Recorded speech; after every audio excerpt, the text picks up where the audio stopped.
School pickup lines stretched around the block like a lazy snake, winding past the old Methodist church and the abandoned gas station that had been temporarily closed for 3 years. Corbin Maddox shifted in the driver's seat of Tegan's Honda Accord, his calloused fingers drumming against the steering wheel. The mountains loomed around the small town like protective walls, their peaks still dusted with snow even in late spring. The car smelled wrong, too clean, like someone had scrubbed away evidence.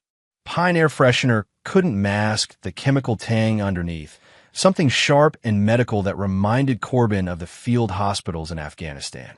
He'd learned to trust his nose over there.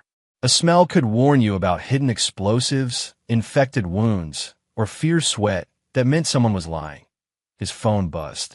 Tegan's name flashed on the screen, along with a photo he'd never liked her wedding picture with Dex, cropped so his brother was barely visible. "Running late," he answered without hello. "Thank God you could pick her up." Tegan's voice carried that honey-sweet tone she used when she needed something, the same voice she'd used to convince Dex to take out those insurance policies. "I'm stuck at the dentist." "Emergency root canal," Corbin grunted. He'd been working a double at the freight terminal when her call came through, guiding 18-wheelers through the loading bays and checking cargo manifests.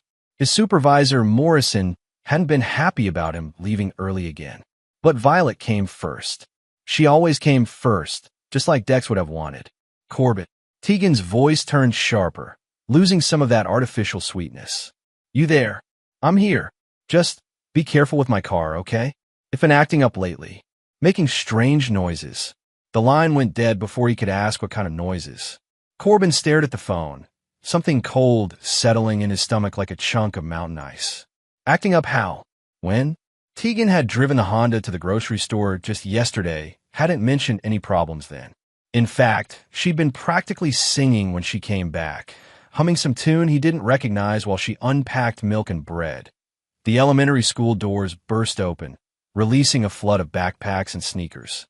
Kids poured out like water through a broken dam, their voices creating a symphony of freedom that echoed off the brick walls. Parents honked horns and called names. The usual chaos of dismissal time in a small mountain town where everyone knew everyone else's business. Corbin spotted Violet immediately small for 8, dark hair and 2 careful braids that Tegan had probably spent 20 minutes perfecting that morning, shoulders hunched like she was trying to disappear. She walked differently than the other kids. Slower, more careful, like someone who'd learned that moving too fast, laughing too loud, or drawing too much attention could be dangerous. She climbed into the back seat without a word, buckling her seatbelt with practiced precision. The click was unnaturally loud in the confined space. "How was school, kiddo?" Violet's pale fingers twisted in her lap, worrying at a loose thread on her jacket sleeve. "Okay. It was always okay. Never good, never bad, never anything that might require follow-up questions or explanations." Corbin had been picking her up twice a week since Dex died, and her vocabulary of emotional responses seemed limited to that single, safe word. Corbin adjusted the rearview mirror to watch her face. Those green eyes, so much like Dex's, it sometimes hurt to look at them, stared out the window at the passing storefronts. Miller's Hardware with its faded red awning, the diner that served coffee strong enough to wake the dead, the vacant lot where Henderson's Pharmacy used to be before the chain stores moved in. She'd been quiet since her father died, but this felt different. Heavier, like she was carrying secrets too big for an 8-year-old to hold. He pulled out of the parking lot and turned toward the mountain road home. The Honda's engine sounded rough, a grinding note that hadn't been there this morning. Corbin had rebuilt enough engines to know the difference between normal wear and something wrong. This was something wrong. The first curve came up fast, a sharp right-hand turn that locals called Dead Man's Corner because of the pine tree marked with plastic flowers where Tommy Mitchell had wrapped his motorcycle around it 5 years back. Corbin pressed the brake pedal. Nothing. His foot sank toward the floor like he was stepping into quicksand. The car kept rolling, actually picking up speed as the road sloped downward toward the valley. Corbin pumped the brakes once, twice. Still nothing. The pedal felt like mush under his boot. No resistance at all. "Uncle Corbin." Violet's voice was small in the back seat, but there was no panic in it. Just a terrible, resigned recognition. "Hold on, sweetheart." He yanked the emergency brake. The car lurched, tires screaming against asphalt as they slowed. Corbin guided them onto the gravel shoulder, heart hammering against his ribs. They sat in silence for a moment, both breathing hard. "This car feels like the last one," Violet whispered. "Like the one Daddy died in." Ice water flooded Corbin's veins. He turned in his seat to face her. "What do you mean?" The brakes didn't work then either. Her voice was flat, emotionless. "Mommy said it was an accident. But accidents don't happen twice, do they?" Corbin's hands clenched into fists. "Violet, look at me." She met his eyes in the mirror. "No 8-year-old should look that tired. You're safe now. I'm going to call someone to come get us, and we're never getting in this car again. Understand?" Violet nodded. "Can we call Miss Layla?" "Yeah, kiddo. We can call Miss Layla."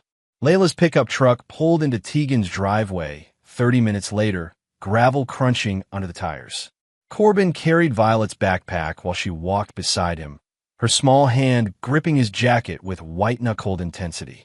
The house looked peaceful in the afternoon, light, white siding, black shutters, flower boxes that Dex had installed the summer before he died. A perfect picture of suburban normalcy that hid the rot underneath. Tegan burst through the front door before they reached the porch, moving with the kind of frantic energy that looked like concern but felt wrong. Her blonde hair was perfect, not a strand out of place, and her makeup was flawless, full foundation, mascara, lipstick in a shade called Innocent Rose that she thought made her look younger. No sign of dental work. No swelling, no gauze, no pale complexion that came with emergency procedures. "Oh my God, what happened? Where's my car?" She rushed toward them, but her eyes weren't on Violet. They swept the driveway first, looking for the Honda, then settled on Corbin with something that might have been calculation. "Brake failure," Corbin said, watching her face carefully. "Left on Mountain View Road. Called Jimmy's Towing." Tegan's face went white, then flushed red like someone had slapped her. For just a second, maybe half a heartbeat, her mask slipped completely. Corbin saw something underneath that made his blood run cold. Not concern or relief or even fear. Disappointment. Bitter, frustrated disappointment, like someone whose carefully laid plans had just been ruined. "Brake failure?" Tegan's voice climbed higher. "But I just had it serviced last week." "Where?" Corbin asked. "What? Where'd you have it serviced?" Tegan blinked rapidly. Silas's place. Greer's Auto. Out on Highway 9. Corbin knew Greer's Auto. Knew Silas Greer, too. The man had a reputation for cutting corners and creative billing. Not the kind of place you'd trust with brake work. "Why there?" he asked. "It was convenient." Tegan's smile looked painted on. "Oh, thank God you're both okay. I don't know what I would have done if something happened to my baby." She reached for Violet, but the girl stepped closer to Corbin. "I'm hungry," Violet said quietly. "Of course, sweetheart. Let me make you something." Tegan's voice dripped sweetness, but her eyes stayed cold. "Corbin, thanks for picking her up. I'm sure you need to get back to work." It was a dismissal. Corbin ignored it. "I'll stay for dinner." "That's not necessary." "I'm staying." Tegan's jaw tightened. "Fine, but I need to make some calls about the car. Insurance and all that." She disappeared into the kitchen. Corbin heard her phone dial, then her voice dropped to a whisper. He couldn't make out words, but the tone was sharp. Angry. Violet tugged on his sleeve. "Uncle Corbin." "Yeah." She said I wouldn't make it to my field trip next week. Corbin's blood turned to slush. "When did she say that?" "This morning. Before school. She was on the phone with someone, and I was getting my lunch from the kitchen. She said." Violet's voice got smaller. "She said I wouldn't make it to anything much longer." Corbin knelt down to Violet's level. His hand shook as he smoothed her hair. "Did she see you listening?" "I don't think so. I hid behind the door." "Good girl. That was smart." He kept his voice calm, even his rage built behind his sternum. "Violet, I need you to do something for me." "Okay, if your mom ever wants to take you anywhere in a car, anywhere at all, you call me first." "Can you do that?" Violet nodded solemnly. "And if she asks why you called me, you tell her Uncle Corbin worries too much. Make it sound like it's my problem, not yours." "Is it your problem?" Corbin looked into those green eyes, Dex's eyes, and made a promise. "No, sweetheart. It's hers." Corbin's apartment sat above Murphy's Hardware, 3 rooms that smelled like motor oil and old coffee. He'd lived there since coming back from Afghanistan. Never saw the point in anything bigger. Until Dex died. Now the empty rooms felt like accusations. He pulled a beer from the fridge and opened the file cabinet in his bedroom. The folder labeled Dex was thick with paperwork, police reports, insurance documents, autopsy results. Corbin had read them all a dozen times, but tonight he spread them across his kitchen table like puzzle pieces. The official story was simple. Dex Rourke, 31, died when his truck went off Mountain View Road during a rainstorm. Brake failure caused the accident. Vehicle was totaled in the resulting fire. No foul play suspected, but the details didn't add up. Corbin found a service record from Greer's Auto, dated 2 days before the crash. Complete brake service performed. All components inspected and replaced as needed. Vehicle safe for operation. Silas Greer's signature scrawled across the bottom. That if Silas had just replaced the brakes, why did they fail? The police report was thin. Deputy Martinez had worked the scene, noted the rain and poor visibility. Wrote it off as weather-related. No follow-up investigation. Corbin pulled out his phone and scrolled to Martinez's number. They'd served together in the National Guard before Afghanistan. If anyone would talk straight, it was Tony. Corbin? Jesus, what time is it? Late. Need to ask you about my brother's accident. Silence on the other end. Then, that was a year ago, man. Case is closed. You remember the scene? Yeah. Ugly one. Truck went right through the guardrail, rolled down the embankment. Fire was so hot, barely anything left. What about the brakes? What about them? Report says they failed. You confirm that yourself. Another pause. Corbin, where you going with this? Just answer the question. Fire destroyed most of the evidence. But yeah, the brake lines were cut. Looked like road debris. Maybe caught something sharp coming down the mountain. Corbin's hand tightened on the phone. Cut half, clean slice. Right through the main line. But like I said, probably debris. Happens more than you'd think on these mountain roads. You take pictures. Of course I did. But they're in evidence storage, and I can't. I'm not asking you to break protocol, Tony. Just tell me honest, did it look like an accident to you? The line went quiet for so long Corbin thought the call had dropped. Tony, yeah, I'm here. Martinez's voice was careful now. Look, your brother's death hit you hard. I get that. But sometimes bad things just happen. Sometimes there's no one to blame. That's not an answer. It's the only answer I can give you over the phone. The line went dead. Corbin stared at his phone, then at the papers scattered across his table. Maybe Martinez was right. Maybe he was seeing conspiracy where there was only tragedy. But Violet's words echoed in his head. This car feels like the last one. 8-year-olds didn't make connections like that unless they'd seen something. Heard something. Corbin pulled out a legal pad and started making notes. If Tegan and Silas were planning something, if they'd killed Dex and were now targeting Violet, he needed proof. Real proof. The kind that would hold up in court. Because when he found that proof, he was going to destroy them both. His phone buzzed with a text from Tegan. Thanks again for today. Don't know what I'd do without you looking out for us. Corbin deleted the message without responding. Then he opened a new note in his phone and started typing. Day 1. Brake failure in Tegan's Honda. Violet mentioned previous car. Dex's truck had same problem. Tegan claimed dental emergency, but showed no signs of dental work. Nervous about car location. Note, install surveillance. Get closer to Violet. Find out what she knows. That he saved the note and locked his phone. Tomorrow, the real work would begin. 3 days later. Corbin sat in his truck outside Violet's school, engine idling while he watched the stream of parents and buses. He'd been picking her up every day since the brake incident, using different excuses each time. Monday, it was a flat tire on Tegan's car. Tuesday, she had a migraine. Wednesday, car trouble again. Today, it was a dentist appointment for Violet preventive cleaning. He'd told the school secretary, routine stuff. The lies came easier than they should have. But then, he learned to lie professionally in Afghanistan, where the wrong truth could get people killed. This felt similar, protecting innocent lives by controlling information. Violet climbed into the passenger seat, her small backpack clutched against her chest like armor. She'd started sitting up front after the first day, claiming she could see better. Corbin suspected it was really because she felt safer closer to him, and he didn't have the heart to make her move back. How was school? Corbin asked, same question as always. Okay, but her voice was different today.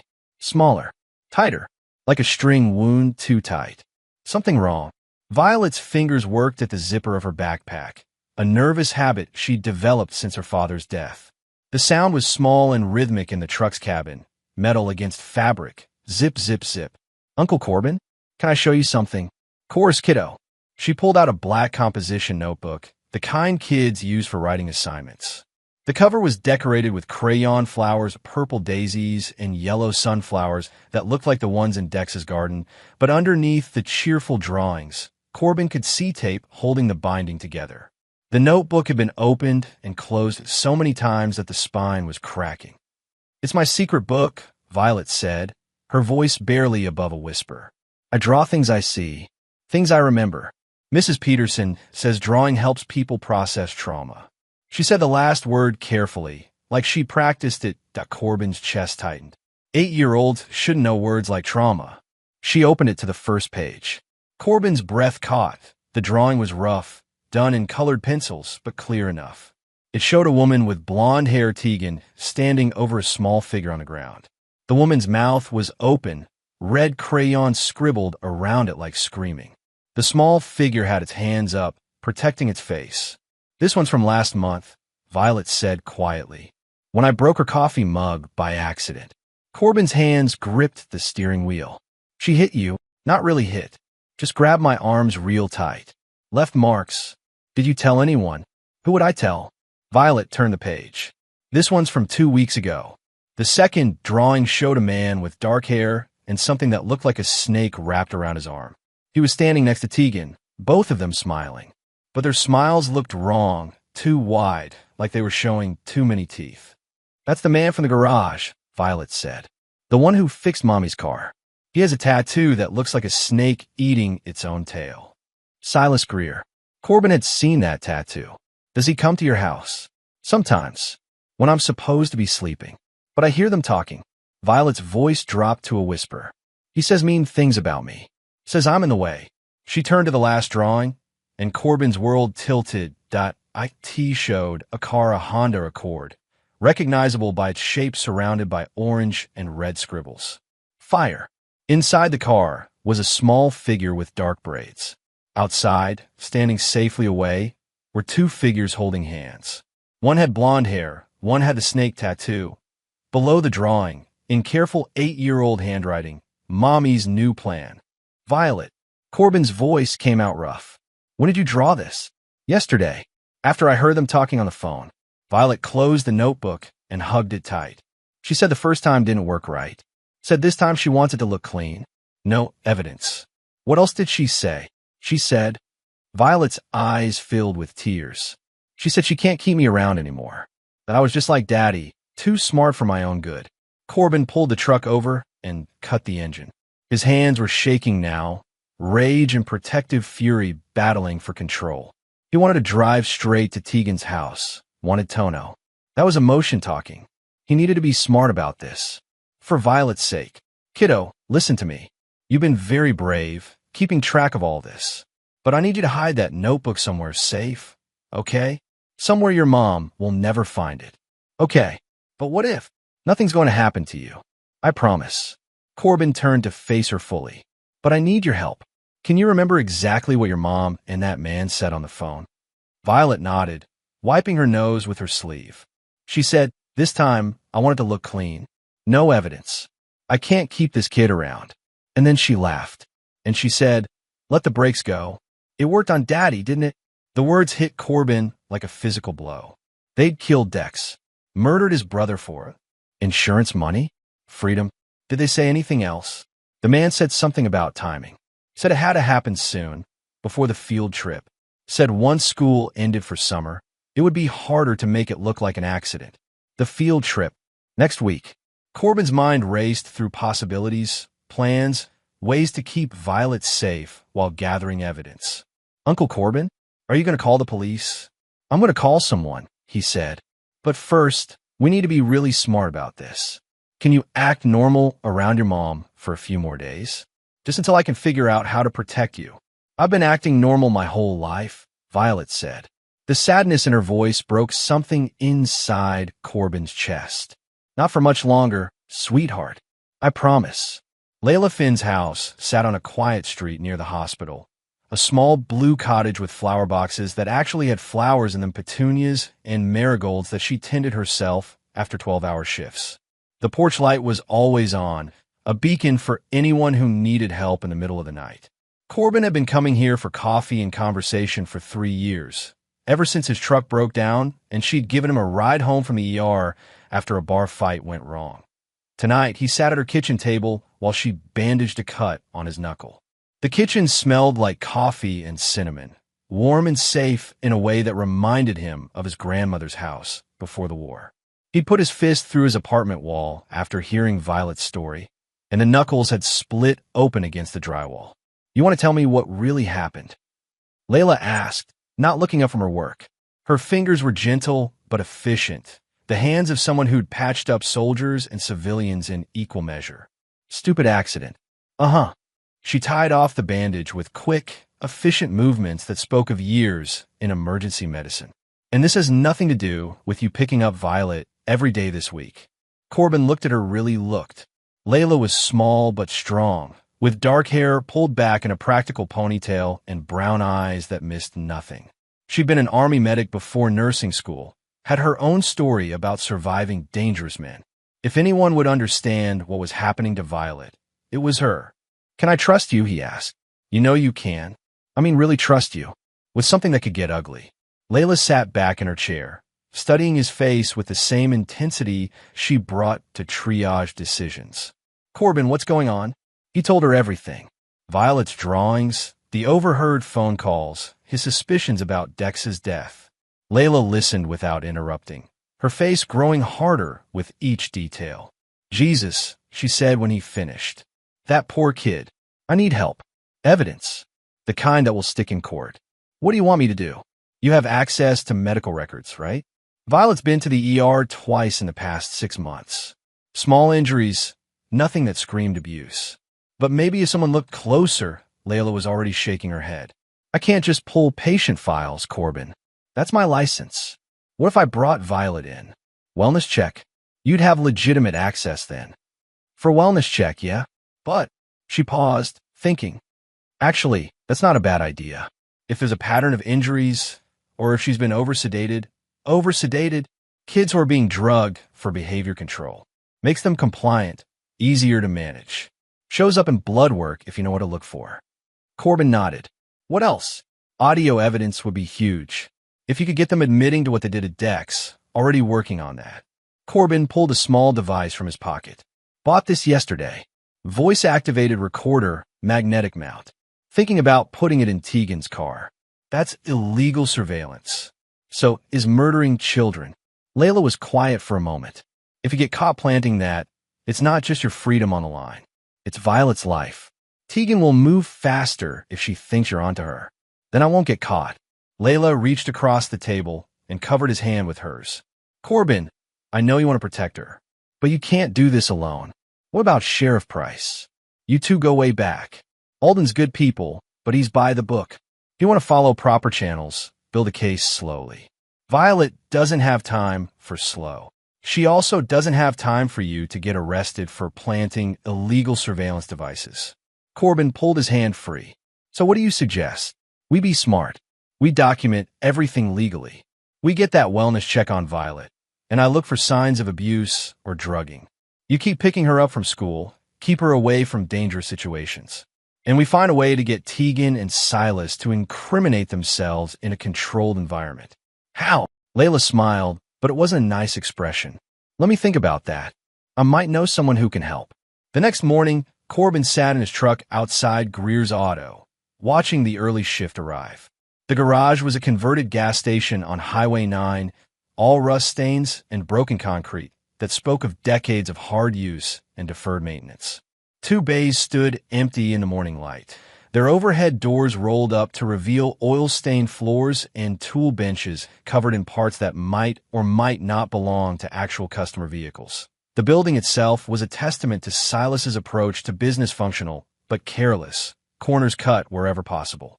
Paint peeled from the siding in long strips, and the hand-painted sign advertising honest work at fair prices was so faded that the word honest was barely legible. Someone with a sense of irony might have found that amusing. Silas Greer emerged from the office at exactly 7:30, wiping his hands on a greasy rag that had probably started life as white but was now the color of old motor oil. He was bigger than Corbin remembered, with the kind of muscle that came from manual labor and the kind of swagger that came from never being held accountable for the shortcuts he took. His hair was still dark at 40, slicked back with something that smelled like cheap cologne and false confidence. The snake tattoo wrapped around his left forearm, just like in Violet's drawing. An Ouroboros, a serpent eating its own tail, symbol of eternal cycles and self-destruction. How fitting. Corbin climbed out of his truck and walked toward the garage, his boots crunching on gravel mixed with broken glass and cigarette butts. The smell of motor oil and rusted metal filled his nostrils, along with something else, the sharp chemical tang of paint thinner or maybe brake fluid. "Help you with something?" Silas asked. His voice was friendly enough, the practiced tone of a man who made his living convincing people to trust him with their vehicles. But his eyes stayed cold, calculating, measuring Corbin like a predator sizing up potential prey. "Corbin Maddox, you worked on my sister-in-law's Honda last week." "Yeah." Silas's expression shifted slightly, interest sharpening. "Tegan's car. Heard you had some trouble with it. Brake failure. Day after you fixed it." Silas's expression didn't change, but something flickered behind his eyes, not surprise, not concern, but the kind of careful neutrality that came with practice. "That's unfortunate. Sometimes these older cars, you fix one thing and something else goes wrong. Like dominoes, you know." "Funny thing about dominoes," Corbin said. "Someone has to push the first one." "What's that supposed to mean?" "Means I'm wondering what kind of work you actually did on that car." Silas stepped closer. He was 6 inches taller than Corbin and had 50 pounds on him. "You accusing me of something?" "Just asking questions." "Well, here's an answer. Your sister-in-law's car was serviced according to industry standards. If she had brake failure after that, maybe she needs to learn how to drive these mountain roads. Like my brother needed to learn." The temperature between them dropped 10 degrees. Silas's friendly mask slipped, showing something ugly underneath. "Your brother's accident was a tragedy," Silas said carefully. "But accidents happen, especially to people who don't watch where they're going." "Is that a threat?" "It's friendly advice.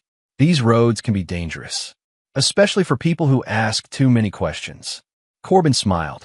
It was the same smile he'd worn in Afghanistan, right before things got violent. "I'll keep that in mind." He turned and walked back to his truck, feeling Silas's eyes on him the whole way. Once he was back on the highway, Corbin pulled out his phone and called Sheriff Alden Price. "Alden? It's Corbin. We need to talk." The recorder was smaller than a quarter, magnetic backing strong enough to hold it under a car bumper through mountain roads and weather. Corbin had tested it twice, making sure the audio quality was good enough to pick up conversations from inside the vehicle. Now he crouched beside Tegan's Honda in her dark driveway, attaching the device to the undercarriage behind the rear wheel. The car had been towed back from Mountain View Road 2 days ago, and Silas had fixed the brake problem. According to Tegan, it was ready to drive again. Corbin finished installing the recorder and slipped back into the shadows behind the house. Tegan's bedroom light was on, and he could hear voices through the thin walls. He pulled out his phone and activated the recording app, holding it toward the window. "Don't care what your timeline is," Tegan was saying. "It has to happen this week. I told you, the car's ready." Silas's voice, rougher than usual. "But we need to be smart about this. That brother-in-law of yours has been sniffing around. Corbin's harmless. All muscle, no brains. Harmless men don't show up at my shop asking pointed questions about brake jobs." A pause. Then Tegan's voice sharper. "What kind of questions?" "The kind that means he's not buying the accident story for either crash." Corbin's grip tightened on his phone. They were talking about Dex. "About him? So what do you want to do?" Tegan asked. "Call off." "Hell no. We've come too far. But we need to move fast before he figures out how to prove anything. The field trip is Friday. Perfect timing. Everyone will think she was on the bus when it happened." Corbin's blood turned to ice. The field trip to the nature preserve. Violet had been excited about it all week. You sure you can get her into the car without the teacher noticing? Silas asked. I'm her mother. I'll tell them she forgot her lunch, that I'm bringing it to her. Take her for a quick drive to look for her classroom friend. By the time anyone realizes she's missing, the car goes off Mountain View Road. Same spot as before. Fire destroys the evidence. This time, I wanted to look clean. No evidence. I can't keep this kid around. Tegan laughed, a sound like breaking glass. Let the brakes go. It worked on Dex, didn't it? Worked perfect. Insurance paid out. No investigation. Your husband never knew what hit him. Ex-husband. And he got what he deserved for threatening to take Violet away from me. Corbin's vision went red around the edges. Dex hadn't been threatening anything. He'd been worried about Violet, had mentioned wanting to get her into counseling. Tegan had twisted that concern into a motive for murder. What about the brother? Silas asked. What about him? He's not going to just disappear. And if something happens to the kid right after he's been asking questions, then we deal with him too. Make it look like grief drove him to suicide. Everyone knows he's been drinking more since Dex died. You're talking about killing a combat veteran. That's not going to be easy. Everything's easy if you plan it right. Besides, with both of them gone, who's going to ask questions? The life insurance on Violet will set us up nice, and there won't be anyone left to contest it. Corbin had heard enough. He backed away from the house, his phone still recording. In his truck, he played back the audio twice to make sure it was clear, then saved it to 3 different cloud services. Then he called Sheriff Price. Alden, I need you to meet me. Tonight. Bring someone you trust, but keep it quiet. Corbin, it's almost midnight.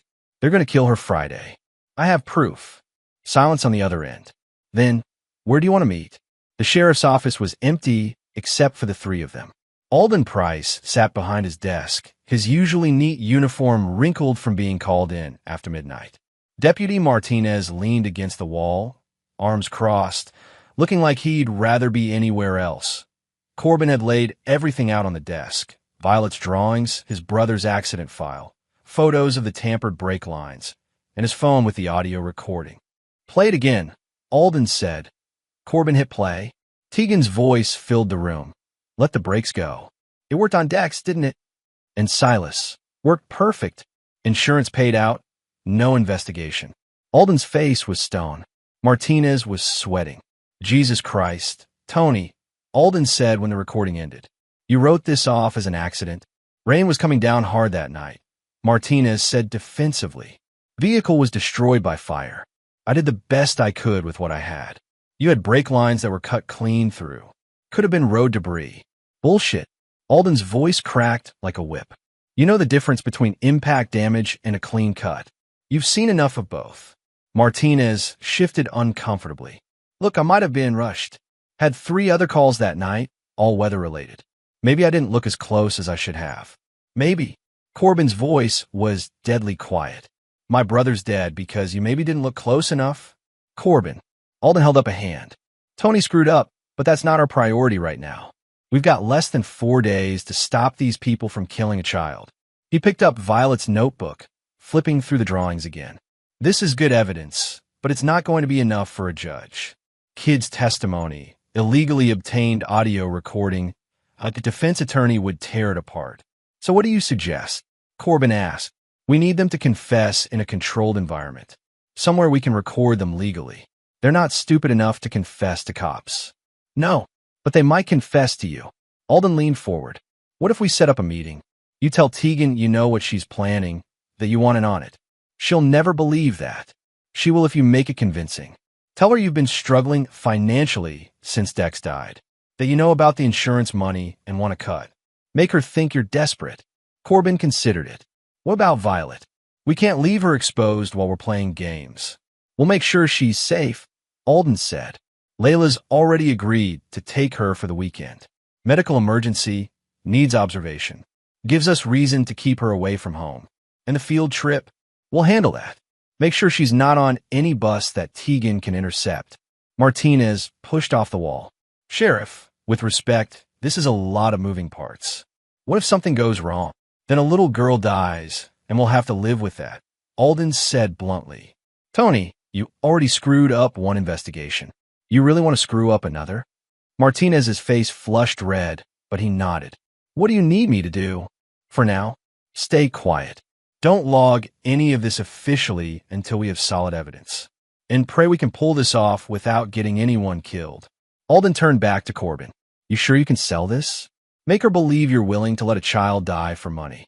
Corbin thought about Violet's drawings, about her small voice saying she'd been acting normal her whole life, about Dex's truck burning at the bottom of a mountain ravine. Yeah, he said, I can sell it. Thursday afternoon, Corbin sat in his truck outside the elementary school, watching the buses load up for the nature preserve field trip. Violet was supposed to be on bus number 3, but she was actually 20 miles away in Layla's clinic, getting a comprehensive wellness check that would keep her safe until this was over. His phone rang. Tegan. Corbin? Thank God you answered. I'm at the school, but Violet's not here. They said Layla picked her up for some kind of medical emergency. Appendix scare, Corbin said, keeping his voice casual. Layla wanted to run some tests, make sure it wasn't serious. She's keeping Violet overnight for observation. Why didn't anyone call me? I'm her mother. Layla tried. Said your phone went straight to voicemail. A pause. Corbin could practically hear Tegan recalculating her plans. Where are they? I need to see my daughter. Regional medical. But Layla said no visitors until the tests are done. Something about contamination risk. Another pause. Longer this time. This is very inconvenient timing. Tegan said finally.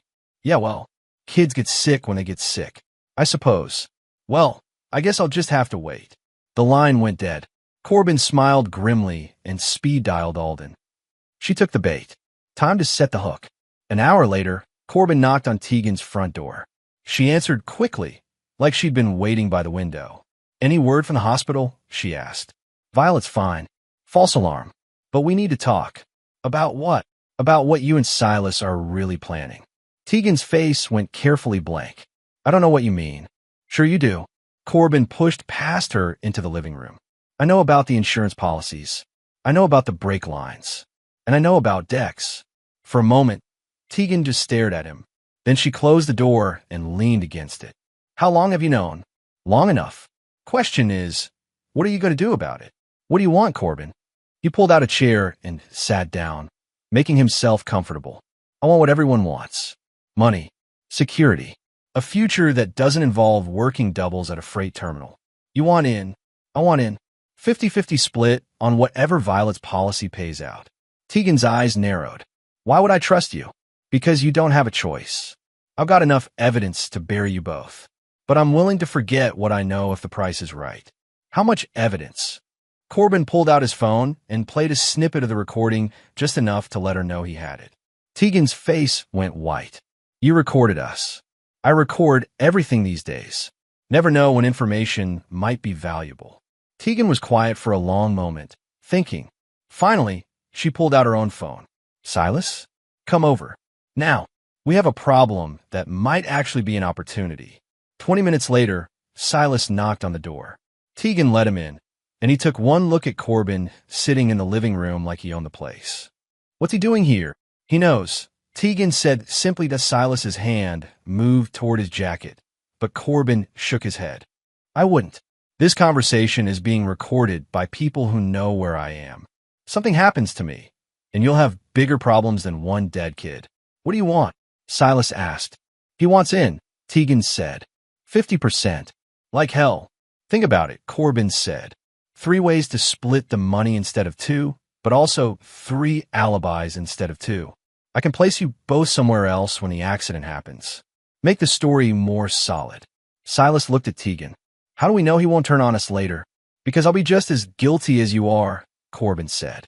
Accessory to murder, conspiracy, insurance fraud. We'll all hang together. So what's the plan? Tegan asked. Corbin leaned forward. Same as before, but better. Tomorrow afternoon, after school lets out. You pick up Violet.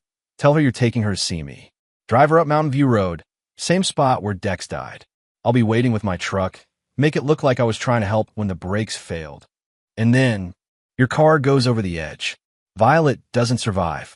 I'm the witness who saw the whole tragic accident. You're the grieving mother who just lost everything.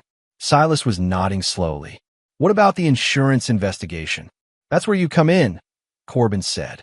You're the mechanic who inspected the car after the first brake failure. Your testimony that everything was working fine will help support the accident theory. This could work, Tegan said. When do we do it? Tomorrow. 4 o'clock. That gives us time to set everything up and still have daylight for the accident. What about Violet? She's still at the hospital. She's being released first thing in the morning. I'll pick her up, take her to school, normal routine. You pick her up at 3:30. Tell the office you're taking her to a doctor's appointment. Tegan smiled. For the first time since this conversation started, she looked genuinely happy. This is going to work, she said. Finally, everything's going to work out. Yeah, Corbin said, standing up. It is. He headed for the door, then stopped and looked back. Oh, and Tegan, when this is over, we never speak again. Money gets split, and we all go our separate ways. I don't want to see either of your faces after tomorrow. Fine by me, she said. Corbin walked out into the afternoon air, pulling out his phone as soon as he reached his truck. Alden, we're on. Tomorrow, 4 o'clock, Mountain View Road. And we got all of it. Friday afternoon, Sheriff Price and 2 state police detectives sat in an unmarked van half a mile from the Mountain View Road turnoff. The van was equipped with surveillance equipment that looked like something from a spy movie, multiple monitors showing different camera angles, radio equipment that could monitor half a dozen frequencies simultaneously, and recording devices that could pick up conversations from a quarter-mile away. Detective Williams from the state police adjusted his headset and checked the audio level for the 3rd time in 10 minutes. He was young, maybe 30, with the kind of nervous energy that came from working his first major case. His partner, Detective Foster, was older and calmer, the kind of cop who'd seen enough to know that most plans went sideways at the worst possible moment. Radio chatter crackled through the speakers as they coordinated with backup units positioned throughout the mountains. Each unit reported in with Military Precision Alpha Team at the North Access Road, Bravo Team covering the Emergency Services frequency, Charlie Team positioned where they could intercept any attempt to flee toward the interstate. Target 1 is moving, came Deputy Martinez's voice, tense but controlled. Black Honda Accord, heading up Mountain View Road. Driver appears to be alone. Copy that. Target 2, in position at the overlook. Blue pickup truck. Subject is outside the vehicle, appears to be waiting. Alden keyed his radio, his voice carrying the authority of 30 years in law enforcement. All units, remember we wait until they start the attempt. We need them caught in the act. No premature moves, no matter what you hear or see. We get one shot at this. Sheriff, said Detective Williams, wiping sweat from his forehead despite the cool mountain air. Your man's in a lot of danger up there. If something goes wrong, if they realize it's a setup, Corbin knows what he's doing, Alden said, but his hand was tight on the radio. The truth was, anything could go wrong. Tegan could get suspicious, Silas could smell a trap, or the recording equipment could fail at the crucial moment. But they were committed now, and Violet's life depended on getting this right. Up on Mountain View Road, Corbin stood beside his truck, watching Tegan's Honda climb the winding asphalt toward him. Violet wasn't in the car. She was safe with Layla at the clinic, but Tegan didn't know that yet. The Honda pulled over about 50 yards from the overlook. Tegan got out, looked around nervously, then walked toward Corbin. Where's Silas? Corbin asked, following behind in his truck. He'll be here in 5 minutes. Tegan's voice was tight with excitement. Is everything ready? Everything's ready. You sure you can go through with this? Are you kidding? I've been planning this for months. Ever since the first attempt failed. Corbin nodded. The recording device in his jacket pocket was catching every word. What went wrong the first time? You showed up too soon. Violet started asking questions about why the brakes weren't working, and then you called for help before the car could go over the edge. This time, there won't be any interruptions. And you're sure about the insurance? $200,000 on Violet, another $100 on the car. Plus Dex's policy finally cleared $300,000. By next month, I'll have more money than this entire town sees in a year. What about Dex? How'd you talk him into getting in a car with sabotage brakes? Tegan laughed. I didn't have to talk him into anything. He thought he was picking up Violet from a sleepover. Instead, he got a surprise lesson in physics. The sound of an engine coming up the mountain interrupted them. Silas's pickup truck rounded the curve, pulling over behind Tegan's Honda. "Showtime," Tegan said. Silas climbed out of his truck, carrying a small toolbox. He nodded to Corbin, then popped the hood of the Honda. "This'll just take a minute," he said. "Couple of cuts in the right places, and those brakes will fail right at the worst possible moment." "You've done this before," Corbin observed. "Practice makes perfect." Did the same job on Dex's truck. Clean, simple, effective. "Too bad he's not here to appreciate your work." "Yeah, well, Dex always was too smart for his own good." Started asking questions about money, about why Tegan needed such big insurance policies. Had to be dealt with. Corbin watched Silas work, cutting brake lines with practiced efficiency. Every movement was being recorded by cameras hidden in the trees, every word picked up by the wire he wore. "There," Silas said, closing the hood. "Give it about half a mile, and she'll have no stopping power at all. Right at the curve where the guardrail's weakest."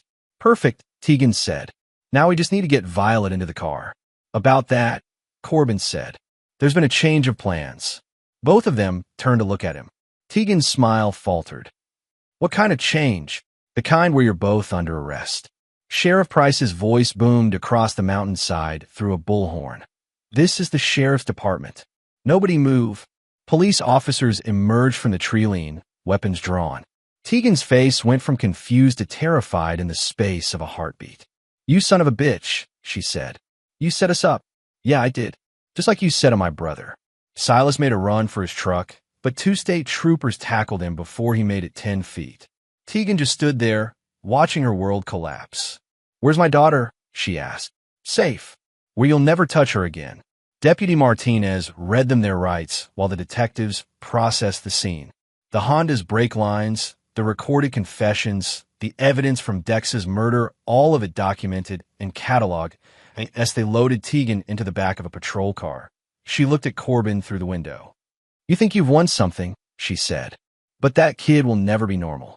You don't know what I've done to her, how I've shaped her. She'll always be damaged." Corbin leaned down to the window. "Maybe, but she'll be alive to work through it. And she'll know that someone fought for her." The patrol cars disappeared down the mountain, leaving Corbin alone with Sheriff Price. "Hell of a thing," Alden said. "You okay?" "Getting there. What happens now?" Corbin looked out over the valley, thinking about a little girl with green eyes and a notebook full of terrible drawings. "Now I learn how to be someone's guardian, and they learn what it's like to have someone who won't let them down." The courthouse in Boone was packed for the sentencing. Corbin sat in the front row with Violet beside him, her small hand gripping his. Layla sat on his other side, her presence steady and reassuring. Judge Patterson looked down at Tegan and Silas from the bench, his expression carved from granite. "Mrs. Rourke, you have been found guilty of conspiracy to commit murder, attempted murder, insurance fraud, and the murder of Dex Rourke. The court sentences you to life in prison without the possibility of parole." Tegan's lawyer had tried to argue for a lesser sentence, claiming psychological trauma and diminished capacity. The jury hadn't bought it. Neither had the judge. "Mr. Greer, you have been found guilty of conspiracy to commit murder, attempted murder, and murder in the first degree. The court sentences you to 25 years in state prison." Silas had turned state's evidence against Tegan, hoping for a reduced sentence. It had helped, but not much. As the bailiffs led them away, Tegan looked back at Violet one last time. The 8-year-old met her mother's eyes without flinching, then turned away. Outside the courthouse, Corbin knelt down to Violet's level. "How are you feeling, kiddo?" "Okay. Is it really over?" "It's really over. What happens now?" Corbin looked at Layla, who smiled and nodded. "Now we go home. All of us." Violet looked between them, understanding dawning on her face. "All of us, if that's okay with you," Layla said. "I know it's been just you and Uncle Corbin for a while." "It's okay," Violet said quickly. "I like you. And Uncle Corbin smiles more when you're around. 6 months ago, Corbin wouldn't have known how to be a father. Hell, 6 months ago, he wouldn't have known how to trust anyone enough to build a life with them. But some things you learn by doing. Some families you built from the pieces that were left." As they walked toward the parking garage, Violet tugged on his sleeve. "Uncle Corbin." "Yeah, I drew a new picture last night.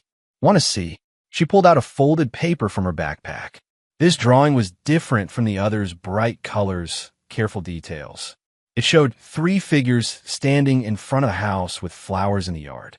A man with dark hair, a woman with a ponytail, and a small girl with braids that to the bottom. In careful cursive, "My real family."